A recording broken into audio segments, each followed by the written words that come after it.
하나님의 말씀을 같이 나누도록 할게요.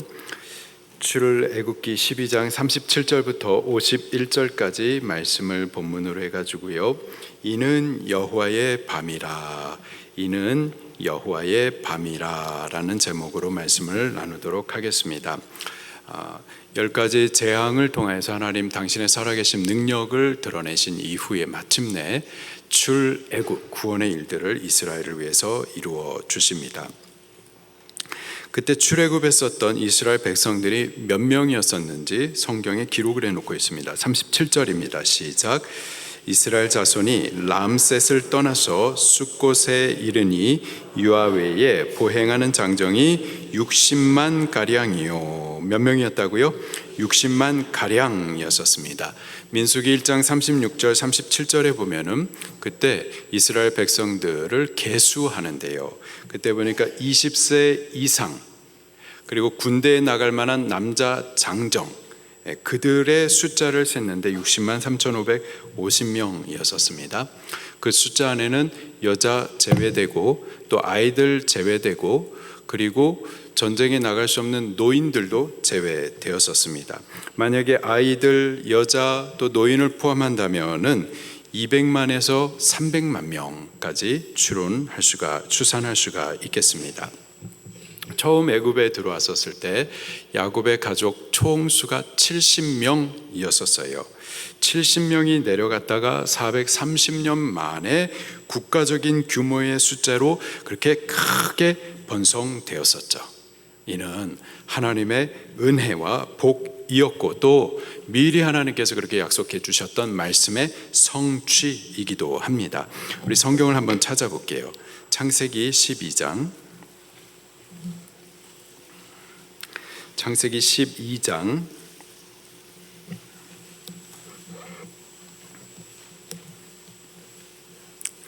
1절과 2절 말씀을 같이 봉독하겠습니다. 창세기 12장 1절과 2절 시작. 여호와께서 아브라함에게 이르시되 너는 너의 고향과 친척과 아버지의 집을 떠나 내가 내게 보여줄 땅으로 가라. 내가 너로 큰 민족을 이루고 내게 복을 주어 내 이름을 창대하게 하리니 너는 복이 될지라. 아멘. 자, 12장 이전까지 그러니까 11장까지 쭉 보면은요 족보 얘기가 쭉 기록이 되어 있습니다. 셈계 족보 기록이 쭉 나오다가 아브람 때에 아브람 나이가 75세가 된 때에 자녀가 없었어요. 아브람 때에 그 족보가 끊어지게 됩니다. 그렇게 실망하고 좌절하고 낙심되어 있는 그 아브라함을 하나님께서 찾아와 만나주시고 그를 불러주십니다. 1절에 보니까는 여호와께서 아브라함에게 이르시되 너는 고향 친척 아비 집을 떠나 내가 내게 보여줄 새 땅으로 가라. 가면은 하면서 그에게 약속을 하셨는데 몇 가지 약속한 내용 가운데 2절에 보니까 내가 너로 어떻게 하시겠다? 큰 민족을 이루게 해주시겠다. 지금 아브라함은 자녀가 없습니다.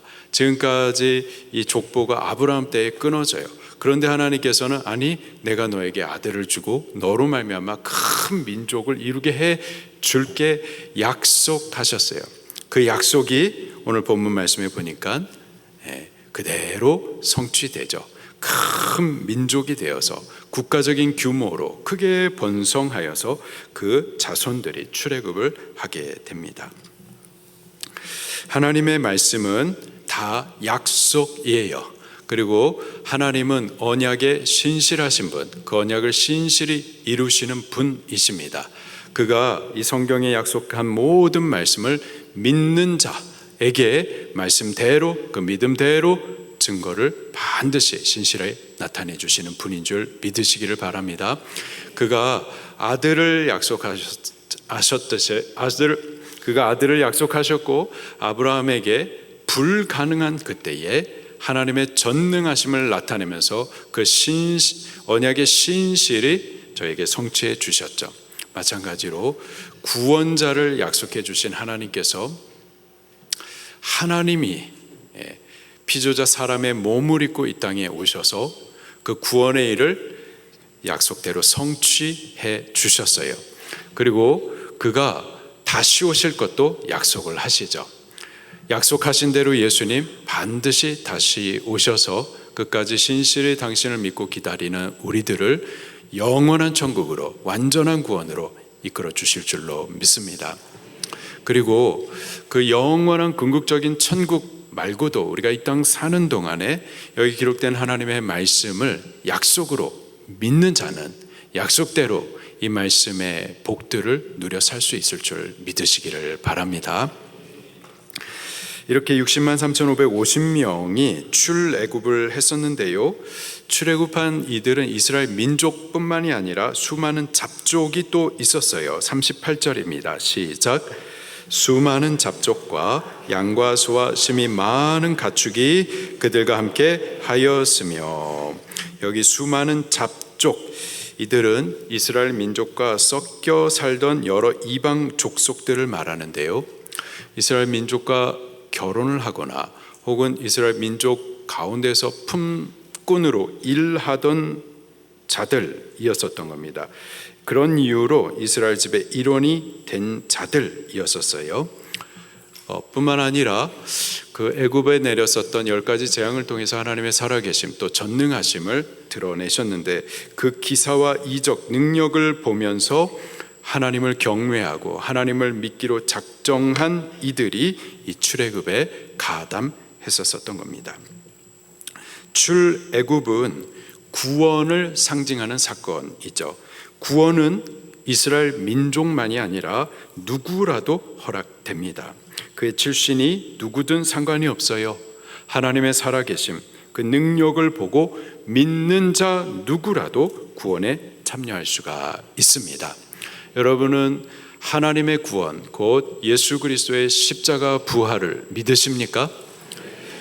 믿으면은 누구라도 죄 용서함 받고, 또 누구라도 이 구원에 참여하여서 누구라도 영적 이스라엘이 되어져서 하나님의 나라를, 저 천국을 유업으로 얻을 수가 있습니다. 할렐루야.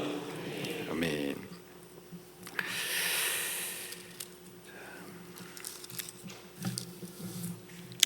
이스라엘이 출애굽을 하게 된 것은 저들이 애굽에 들어간 지 430년 만이었었습니다. 40절 말씀을 같이 또 봉독할게요. 시작. 이스라엘 자손이 애굽에 거주한 지 430년이라. 아멘. 430년 만에 출애굽이 이루어졌었어요.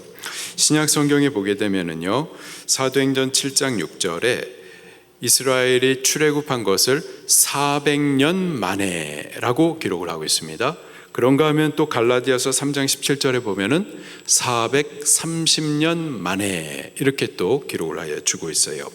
여기 400년 만에, 430년 만에, 이 두 다른 내용, 이 둘 중에 하나가 틀린 것 아닙니까? 틀린 게 아니고요, 400년 만에라고 했었을 때에는 1대를 100년으로 계산해 가지고 4대 만에, 4대 만에 돌아올 것을 이 4대에 맞추어서 맞춘 예언적 숫자가 400년인 거고요. 그리고 실질적인 수는 430년인 겁니다. 그래서 둘 중에 하나가 틀린 거가 아닌 거예요. 400년 했었을 때는 4대 만에라는 이러한 그 예언적 숫자로 표기가 된 거고, 정확히는 430년 만에 그렇게 돌아오게 된 겁니다. 이 400년 만에 돌아오게 된 것, 430년 만에 애굽에서 나오게 된 것도 하나님께서 아브라함에게 미리 약속해 주셨던 그 언약의 성취입니다. 창세기 15장을 또 찾아볼게요. 창세기 15장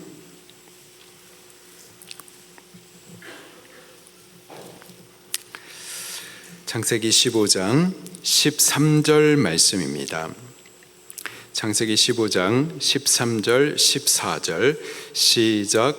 여호와께서 아브라함에게 이르시되 너는 반드시 알라. 내 자손이 이방의 객이 되어 그를 섬기겠고 그들은 400년 동안 내 자손을 괴롭히리니 그들이 섬기는 나라를 내가 징벌할지며 그 후에 내 자손이 큰 재물을 이끌고 나오리라. 아멘. 400년 동안 4대 동안 그 민족을 섬기다가 이후에 하나님께서 그 민족을 벌하신 이후에 저들이 큰 재물과 함께 큰 자손이 되어서 나올 것이다 예언하셨고, 그 예언대로 그대로 성취하시죠.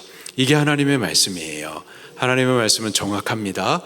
하나님의 약속은 신실합니다. 믿는 자들은 믿는 대로 체험할 수가 있는 거예요. 자, 430년이 딱 채워진 그때 애굽에서 나왔었죠. 41절입니다. 시작. 430년이 끝나고 그 날에 여호와의 군대가 다 애굽 땅에서 나왔은즉. 430년이 끝나고 무슨 말이냐?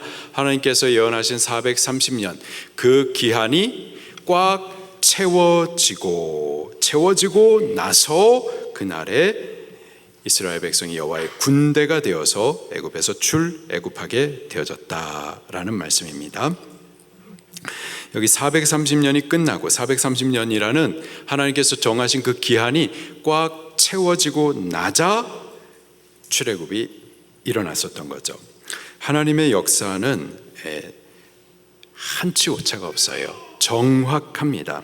하나님의 역사는 즉흥적으로 이루어지는 것이 아니고요, 예언하시고 예언대로 움직이시고요, 그리고 예언대로 움직이시되 그 정한 수와 또 분량을 정확하게 다 채워야 그 다음에 하나님께서 역사해 가시는 겁니다. 하나님께서 정한 분량과 기한이 있어요. 그것을 다 채우고 나서 하나님 역사하시는 거예요. 그 일들을 성경 곳곳에서 우리가 확인할 수 있는데요, 이스라엘 백성들이 출애굽하고 광야 40년 통과하고 나서 약속하신 땅에 도착하게 됩니다. 첫 번째 성이 여리고성이었었죠. 여리고성은 철옹성과 같았던 성입니다.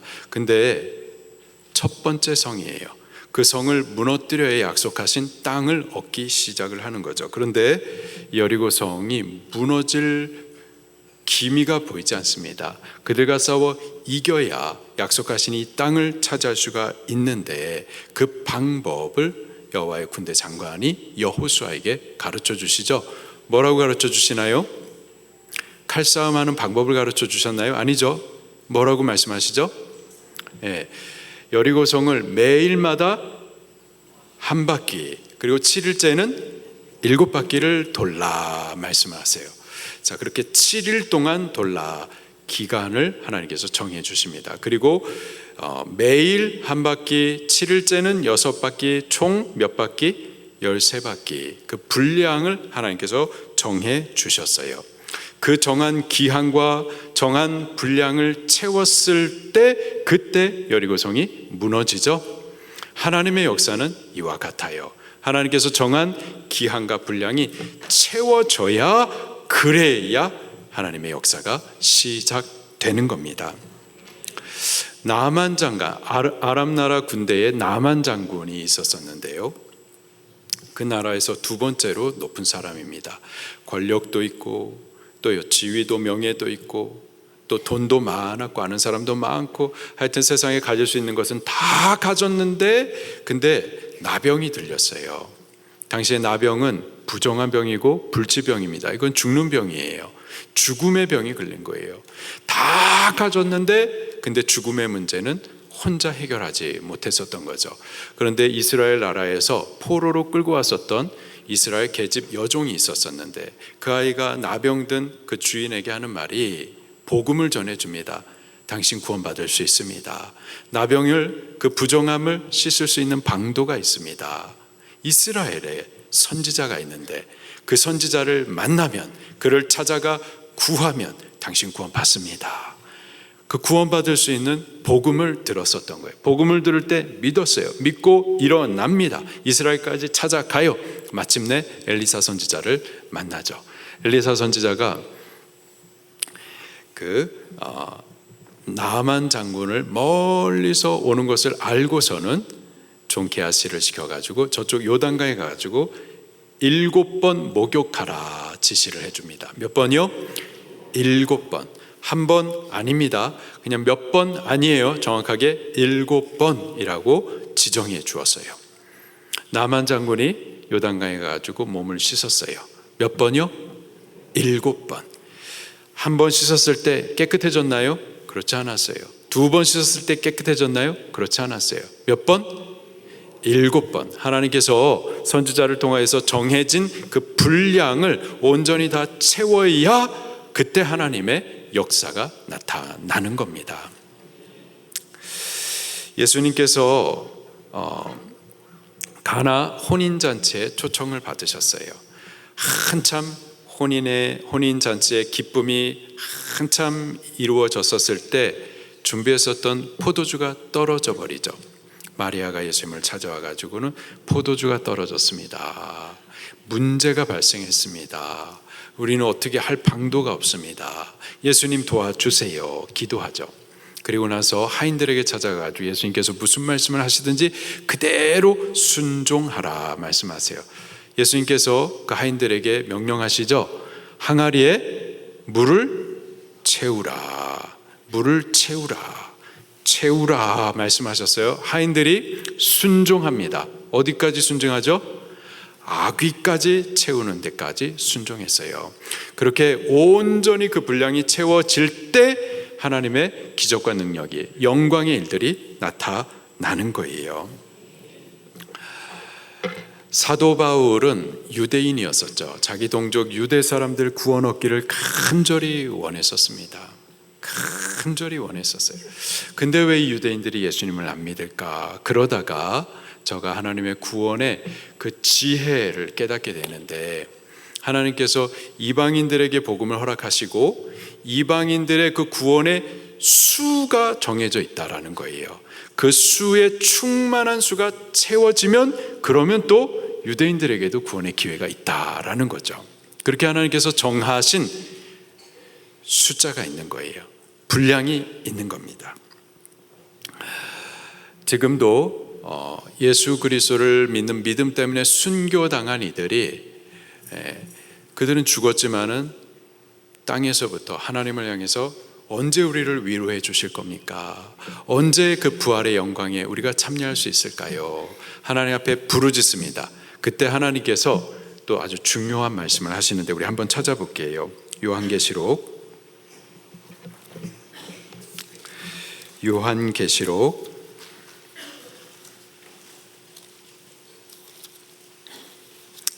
6장 11절 말씀입니다.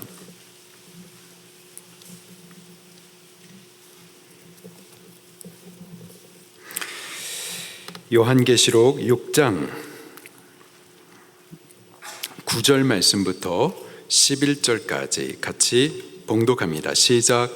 다섯째 인을 떼실 때에 내가 보니 하나님의 말씀과 그들이 가진 증거로 말미암아 죽임을 당한 영혼들이 제단 아래에 있어 큰 소리로 불러 이르되 거룩하고 참되신 대주제여, 땅에 거하는 자들을 심판하여 갚아주지 아니하시기를 어느 때까지 하시려 하나이까 하니, 각각 그들에게 흰 두루마기를 주시며 이르시되 아직 잠시 동안 쉬되 그들의 동무 종들과 형제들도 자기처럼 죽임을 당하여 그 수가 차기까지 하라 하시더라. 아멘.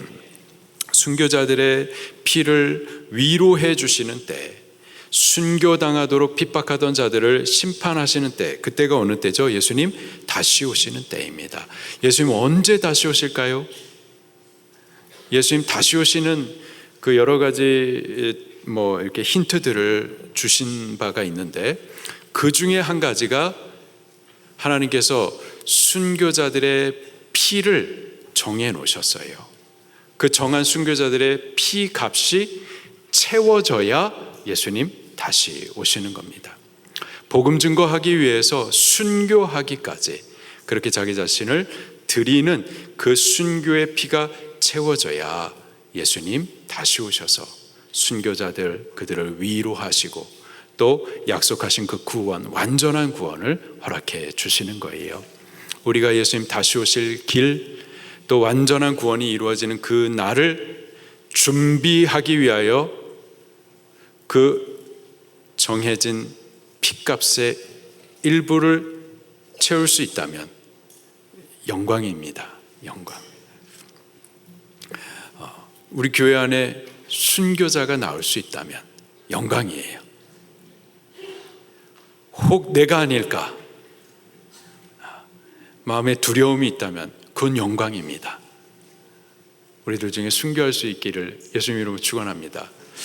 순교는 나중 일이라고 하더라도 당장의 순교의 마음으로 우리 새벽 기도도 하고 또 복음 전도도 하고 1인 1도 하십시다. 예. 아멘. 아멘. 그렇게 하나님께서는요, 당신의 일들을 이루실 때에 무작정 즉흥적으로 하는 것이 아니라 기한과 분량을 정해두세요. 그리고 그것이 다 채워져야 하나님 역사하시는 겁니다. 그렇다면 우리가 하나님의 하실 일들에 대해서 지혜를 배울 수가 있어요. 우리가 기도하잖아요. 왜 기도하는데 하나님 안 들어주시냐? 왜 응답이 없는가? 아직까지 우리 기도의 분량이 덜 채워졌기 때문인 거예요. 기도의 기한이 아직 모자란 거예요. 그렇다면 많이 기도해서 그 분량을 빨리 채워나가는 것이 지혜인 줄로 믿습니다.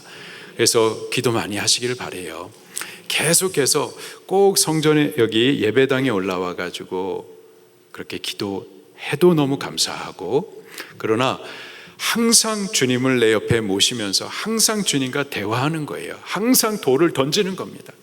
그렇게 기도의 분량들을 채워갈수록 하나님께서 역사하시는 그 능력의 일들이 곧 이루어지는 거예요. 우리 부지런히 더 많이 기도하십시다.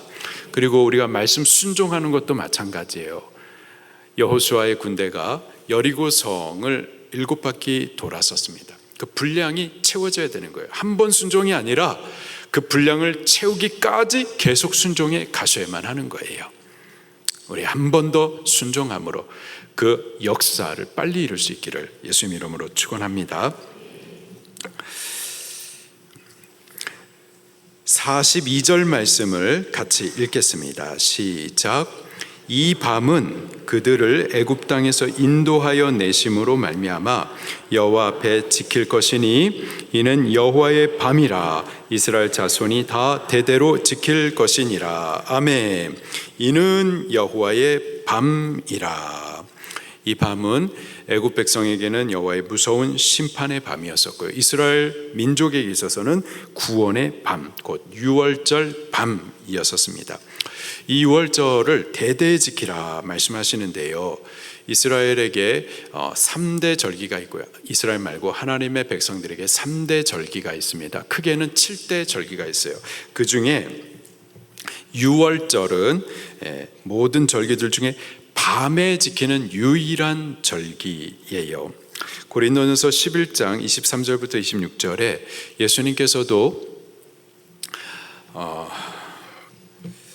예수님께서 유월절 양이 되셔서 이 유월절 절기가 상징하고 예표하는 바 그 십자가 부활을 통해 구원을 이루시기 위하여서 예루살렘에 입성하십니다. 그리고 유월절 양으로서가 잡히시기 바로 전에 제자들과 함께 유월절 절기를 함께 지키시죠.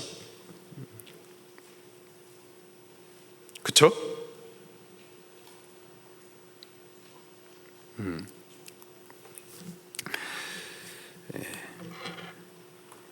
함께 그 절기를 지키시는데 그때 유월절 양고기 먹지 않았습니다. 왜냐하면 예수님께서 친히 유월절 어린 양으로 스스로 십자가에서 자기 자신을 희생해 드리실 것이기 때문이죠. 대신 떡과 또 잔을 나누어 주었었습니다.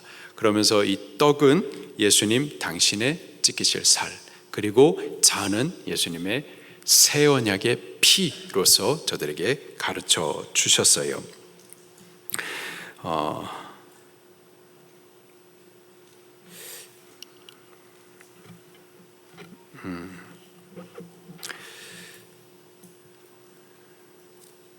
그러면서 이 날을 예수님께서 이 의식을, 성만찬 의식을 대대로 지키라, 그렇게 또 말씀을 해주십니다.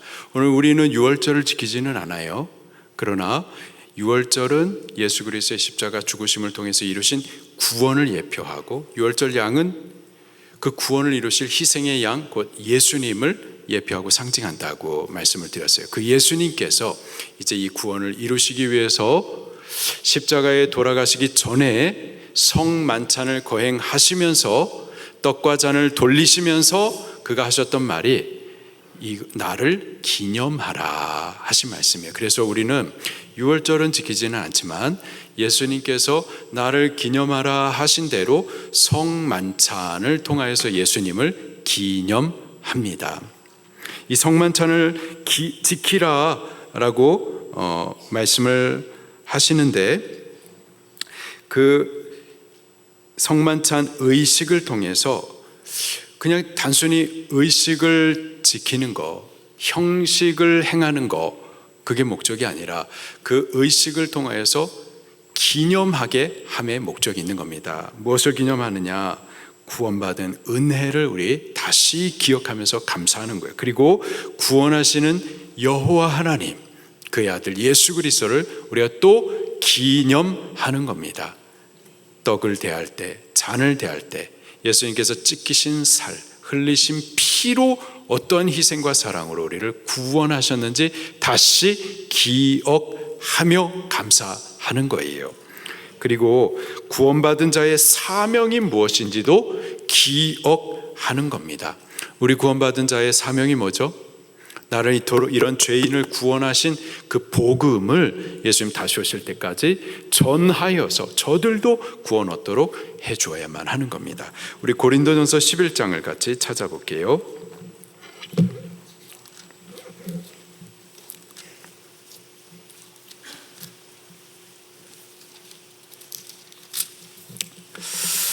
고린도전서 11장 23절 말씀부터 같이 보겠습니다.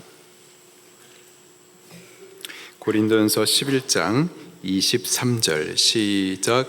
내가 너희에게 전한 것은 주께 받은 것이니 곧 주 예수께서 잡히시던 밤에 떡을 가지사 축사하시고 떼어 이르시되 이것은 너희를 위하는 내 몸이니 이것을 행하여 나를 기념하라. 이것을 행하여, 성만찬식을 행하여 나를 기념하라. 예수님을 기억하는 거예요. 25절 시작. 식후에 또한 그와 같이 잔을 가지시고 이르시되 이 잔은 내 피로 세운 새 언약이니 이것을 행하여 마실 때마다 나를 기념하라 하셨으니, 이것을 행하라, 행하는 거예요. 왜 행하느냐? 예수님을 기념하기 위함인 거죠. 그리고요, 우리의 사명이 무엇인지도 다시 일깨워 주기 위함인 겁니다. 28절 아니죠, 26절입니다. 시작. 너희가 이 떡을 먹으며 이 잔을 마실 때마다 주의 죽으심을 그가 오실 때까지 전하는 것이니라. 아멘. 우리가 예수 그리스도를 믿음으로 구원을 받았어요. 그리스도의 그 희생과 사랑을 통하여서 죄 용서함 받고 천국 갈 수 있는 하나님의 백성이 되었습니다. 이제 구원받은 우리들의 나머지 삶은 하나님의 은혜를 감사하며 예배도 하지만 나를 구원해 주신 이 복음을 또 다른 사람들에게 전해줘야만 하는 거예요. 우리 복음 전도하십시다. 1인 1도 하십시다. 사람을 낚는 할리스 되십시다. 아멘. 자, 이제 43절 말씀부터 보게 되면은 이월절 절기를 대대로 어떻게 지켜야 될지 구체적인 방법을 가르쳐 주세요. 한 5가지 정도를 좀 나누어서 보도록 하겠습니다. 첫 번째, 이월절을 지키는 방법이, 일단 이방 사람들은 유월절 양을 먹을 수 없습니다. 43절입니다. 시작. 여호와께서 모세와 아론에게 이르시되 유월절 규례는 이러하니라. 이방 사람은 먹지 못할 것이나. 아멘. 유월절은 하나님의 은총을 통해 어린 양의 피로 구속함 받은 백성이 그 구속의 기쁨을 기념하는 절기에 따라서 이방인 곧 할례 받지 못한 자들이 유월절 식사에 참여할 수 없는 것은 당연한 일입니다. 왜냐하면 어린 양이 상징하는 구속의 은혜가 그 효력을 끼칠 수가 없기 때문인 거죠. 이방인들은 이 의식에 참여할 수 없습니다. 자, 그러나 두 번째로 그가 이방인이라도 참여할 수 있는 방법은 또 있어요. 뭐냐? 할례를 받는 거예요. 44절 시작. 각 사람이 돈으로 산 종은 할례를 받은 후에 먹을 것이며, 할례를 통하여서 저가 하나님의 백성이 되고 그리고 이 어린 양 이 음식에 참여할 수가 있는 겁니다. 48절도 같이 읽겠습니다. 시작.